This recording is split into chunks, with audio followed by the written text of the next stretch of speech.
भारत में महिलाओं में पीरियड्स एक ऐसा मुद्दा है जिस पर सामाजिक तौर पर खुलकर बात नहीं होती है। इस बात से कोई फर्क नहीं पड़ता कि हम 21वीं सदी में रह रहे हों। देश में पीरियड्स अब भी एक टैबू है। लोग ना तो इसके बारे में बात करना चाहते हैं और ना ही इसे लेकर जागरूक है। महिलाओं का स्वास्थ्य, उनके मूड स्विंग, उनकी भावनाओं को कोई नहीं समझना चाहता। आज इतनी मूवीज आने के बाद भी पीरियड्स के बारे में बात करने में लोगों को झिझक होती है। देश की काफी जगहों पर अब भी महिलाओं को पीरियड्स के दौरान अपवित्र माना जाता है। मासिक धर्म के दौरान उन्हें घर से अलग कर दिया जाता है। उनके साथ जानवरों से भी बदतर व्यवहार किया जाता है। न ही उनकी हाइजीन का कोई ध्यान रखने वाला होता है और न ही उनके स्वास्थ्य का। यहाँ तक कि वो खुद भी अपने स्वास्थ्य के प्रति जागरूक नहीं होती हैं। इन सारी रूढ़िवादी सोच को तोड़ने के लिए पहाड़ के एक युवा ने ऐसा कदम उठाया कि आज सारा उत्तराखंड उन्हें पैडमैन के नाम से जानता है। आज हम आपको मिलवाने जा रहे हैं पहाड़ों के पैडमैन आशीष पंत से, जिन्होंने पहाड़ों में महिलाओं को मासिक धर्म के बारे में जागरूक करने का बीड़ा उठाया है। यही नहीं, आशीष पंत ने एक एनजीओ भी स्थापित किया जिसका नाम है सोच। तो चलिए आशीष पंत से जानते हैं उनकी पैडमैन बनने की जर्नी के बारे में। तो नमस्कार आशीष जी, स्वागत है आपका खबर उत्तराखंड में। जैसे कि हम जानते हैं, आप महिलाओं को पीरियड्स के बारे में जागरूक करने के लिए, मेंस्ट्रुएशन के बारे में, पीरियड पेंटीज हो गया या फिर पैड हो गए, सैनिटरी चीजें हो गई, तो इसके लिए बहुत ज्यादा काम कर रहे हैं। आपने एक एनजीओ भी स्टैब्लिश किया है। तो हम आपसे ये जानना चाहते हैं कि आपके क्षेत्र में शुरुआत कैसे हुई और कैसे आपने इसको एक जागरूकता अभियान में चेंज किया। पहले तो बहुत-बहुत धन्यवाद रक्षिता जी, खबर उत्तराखंड में मुझे ये मंच देने के लिए। और जैसे कि आपने कहा कि हम मेंस्ट्रुअल हेल्थ पे काम कर रहे हैं और हमारा एनजीओ भी है जिसका नाम है सोच। और सोच का फुल फॉर्म है society for opportunity creation and community health care. और इसकी जो शुरुआत थी वो एकेडमिक पर्पस से हुई थी। ये मेरे मास्टर्स के डिसर्टेशन का एक टॉपिक था और उस टॉपिक के दौरान जब मैंने फील्ड वर्क किया था एक विलेज पे, तो वहाँ पे कुछ फाइंडिंग्स ऐसी आई थी जो अनएक्सपेक्टेड थी, जिसमें जो मेरे लिए शॉकिंग थी, जिसमें मुझे ये देखने को मिला कि आज भी 45% महिलाएं जो हैं वो कपड़े का इस्तेमाल करती हैं और उनमें से कई महिलाएं ऐसी हैं जो गंदे कपड़े का भी इस्तेमाल करती हैं। तो उसके बाद जाकर के हमने एक अवेयरनेस कैंपेन जो है वो दौलाघाट, गुरना में चलाया, जहाँ पे बहुत सारी महिलाओं ने प्रतिभाग किया और धीरे-धीरे हम लगातार इन कैंपेन्स को आगे बढ़ा रहे थे। पर कभी रिसोर्सेज की कमी से या कभी किन्हीं और कारणों की वजह से हम इसको लगातार आगे नहीं बढ़ा पा रहे थे। तो इस वजह से हमने एक एनजीओ की शुरुआत करी, जिसका नाम मैंने आपको शुरुआत में बताया। तो जैसा कि हम आपकी वीडियोस देखते रहते हैं, कई महिलाएँ मतलब बहुत ही कैजुअली आपसे बात करती हैं पीरियड्स के बारे में, जिसके हमारे समाज में आज पीरियड एक टैबू है, बट उसके बाद भी असहज ना होके महिलाएँ आपसे बहुत अच्छे से बात किया करती हैं, बहुत कंफर्टेबली बात करती हैं। तो क्या आपका शुरुआती दौर भी ऐसे ही रहा? क्या मतलब आपको क्या-क्या दिक्कतें आई शुरुआत में महिलाओं से पीरियड्स के बारे में बात करने में? रक्षिता जी, जैसा कि आपने कहा कि महिलाएं बहुत कैजुअल तरीके से और बहुत कंफर्ट फील करके हमसे बात करती हैं, पर शुरुआत में ऐसा नहीं था और अभी भी आप अगर हम किसी कैंपेन में जाते हैं तो शुरुआत में ही जाकर वो सीधे इस तरीके से हमसे बात नहीं करती।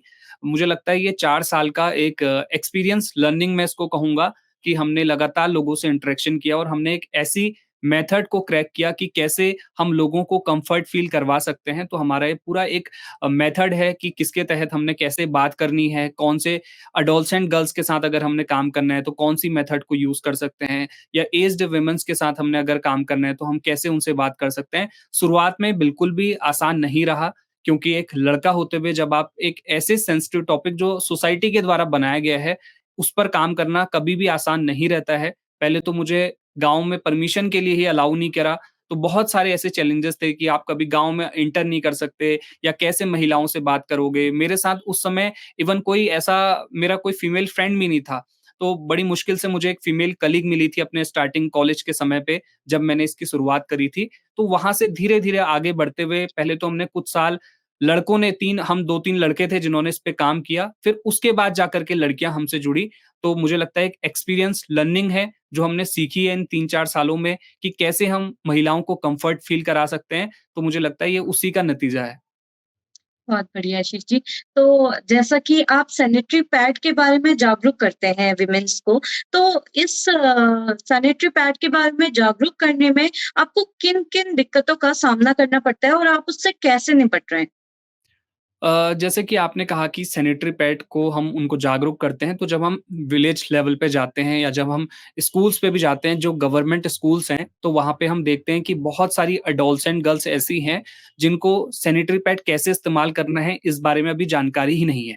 हमें एक लड़की बीच में ऐसी मिली जिसने कहा कि वो सैनिटरी नैपकिन का जो पैकेट होता है, उसको खोलने के बाद उसके विंग्स को वो मुँह में लेने को तक तैयार थी। उसको पता ही नहीं था उसको कैसे यूज़ करते हैं, क्या यूज़ करते हैं, तो हम लोगों के लिए ऐसे बच्चों तक इन्फॉर्मेशन पहुँचाना बहुत ज़रूरी है और इसके लिए हमारे मेंस्ट्रुअल एजुकेटर हैं, 2 एक्सपर्ट्स हैं, जो बताते हैं कि कैसे वो सैनिटरी पैड का इस्तेमाल करें, कितने समय के बाद वो सैनिटरी पैड को बदलें और भी स बहुत सारी चीज़ें हैं जैसे पीसीओडी है, पीसीओएस है, सर्वाइकल कैंसर से जुड़ी जानकारी है, पीएमएस है और भी जो भी नॉलेज है अराउंड मेंस्ट्रुएशन वो हमें उनको प्रोवाइड करवाने का हमारी संस्था और हम लोग काम करते हैं।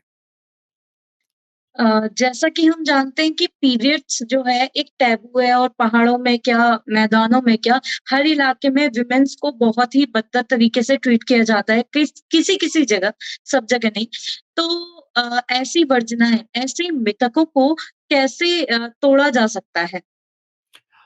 जैसे कि आपने कहा कि लगभग हर ही जगह पे पीरियड्स को लेकर के टैबूज़ देखने को मिलते हैं और ये सिर्फ़ इंडिया की बात नहीं है, ऑल ओवर वर्ल्ड हम देखते हैं कि पीरियड्स को लेकर के अलग-अलग टैबूज़ हैं और हम यहाँ भी देखते हैं जब हम इंडिया में काम कर रहे हैं, उत्तराखंड में काम कर रहे हैं, तो हर जगह पे जो टैबूज़ हैं, वो अलग तरीके के हैं। कहीं पे क्या है कि महिलाओं को बाल धोने से मना किया जाता है, कई बार उनको रसोई में जाने से मना किया जाता है, उनको गौमूत्र छिड़कना है, तो कई बार आप ऐसा होता है क्योंकि कई चीज़ें रिलीजियस चीज़ों से भी जुड़ी हुई होती है। तो आप सीधे उनकी आस्था पे अटैक नहीं कर सकते। तो हम कोशिश करते हैं कि हम उनकी आस्था को, उनकी जो स्पिरिचुअलिटी है उसको हार्म ना करते हुए हम इस तरीके से अवेयरनेस करें। जैसे कि हमने एक सबसे पहले हम एक डॉक्यूमेंट्री दिखाते हैं। उस डॉक्यूमेंट्री में हमने अपनी एक पूरी जर्नी बताई हुई है कि कैसे हम लोग काम करते हैं, तो वो थोड़ा कम्फर्ट फ़ील करते हैं।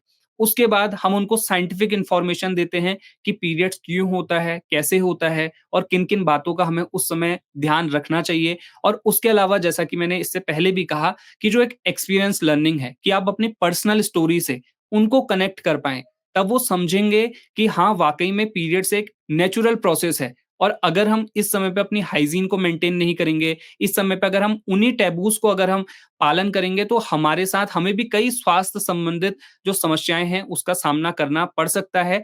और हम देखते हैं कि कई गाँव में ऐसी महिलाएँ हैं, जो शायद ये नहीं करना चाहती, पर उनको क्या है कि कई बार सोशल एक प्रेशर के कारण इन चीज़ों को करना पड़ता है। उनको रीज़न ही नहीं पता, वो तर्क करना ही नहीं जानती कि अगर उनको मंदिर में जाने से मना किया जाता है, तो क्यों किया जाता है? या उनको रसोई में जाने से सालों पहले मना किया गया था, तो क्यों किया गया था? क्योंकि उस समय तो महिलाएँ इतना काम करती थी, तो इस वजह से उनको शारीरिक आराम मिले, इस वजह से कहा जाता था कि आप अलग बैठिए, आप आराम कीजिए। उसको धीरे-धीरे उस अलग बैठने को इस तरीके से प्रचलित कर दिया कि आज उसको टैबू की तरह देखा जाता है, आज उसको डिस्क्रिमिनेशन की तरह देखा जा रहा है। परंतु मुझे लगता है हमारी संस्था लगातार इस विषय पर काम कर रही है और हम इस टैबू को ब्रेक होने में भी धीरे-धीरे कामयाब हो रहे हैं। अ, तो जैसे सैनिटरी पैड्स हैं, तो इसके सुरक्षित उपयोग के लिए आप लोगों को जागरूक तो कर रहे हैं।